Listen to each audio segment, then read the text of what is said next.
Question de Absaman Jaldi. Bonsoir Monsieur Asselineau. Après avoir rencontré des maires pour récolter des parrainages, j'ai vu la partitocratie en action.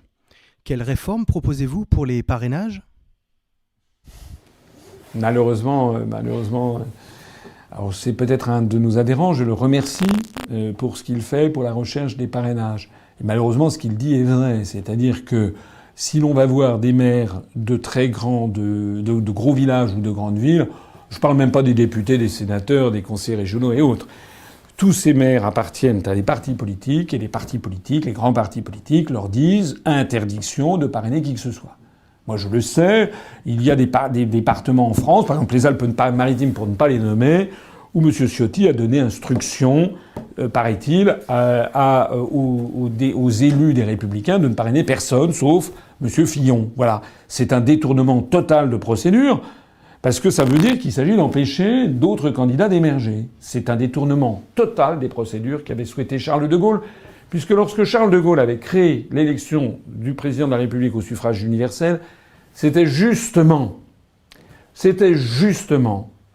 pour permettre la candidature de quelqu'un comme moi. C'est-à-dire quelqu'un qui aurait été en dehors des partis politiques, comme l'avait été de Gaulle d'ailleurs. Je rappelle que de Gaulle était en dehors des partis politiques en 40 comme en 58. En fait, ce que je voulais de De Gaulle, c'était que peut-être un jour, dans l'avenir, il serait important que un responsable politique, en dehors des grands partis politiques, moi j'ai créé mon parti, mais nous n'avons pas d'élus, ou très très peu, que cette personne puisse finalement court-circuiter les grands partis politiques, la partitocratie, comme dit notre internaute, pour se faire élire. Et effectivement, il y a un verrouillage. Alors, pour répondre à la question, moi je considère personnellement que ce système des parrainages n'est pas viable, est absurde. On demande d'ailleurs à des maires de prendre une responsabilité qui souvent, ils sont bien embêtés pour la prendre. Et c'est d'autant plus embêtant qu'ils sont obligés, après on publie leur nom. Tout ça n'est pas très sérieux. Bon, fort heureusement, il y a quand même des maires qui le font. C'est pour ça qu'on a beaucoup de promesses de parrainage, nous on est encore à la recherche. Il faudra trouver un autre système. Moi je pense que le meilleur des systèmes, ça pourrait être... Alors soit aucun parrainage, que tout le monde puisse se présenter finalement. Parce qu'en fait, regardez comment ça se passe dans les autres élections. Pour les élections régionales, les élections européennes, il n'y a pas un système de parrainage, tout le monde peut se présenter.